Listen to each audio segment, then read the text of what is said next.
அவரே அருள் வளங்களை எம்மில் வளர்த்திடுமே.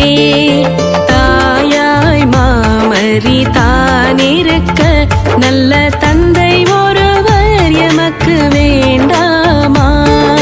தாயாய் மாமரி தானிருக்க நல்ல தந்தை ஒருவர் எமக்கு வேண்டாமா?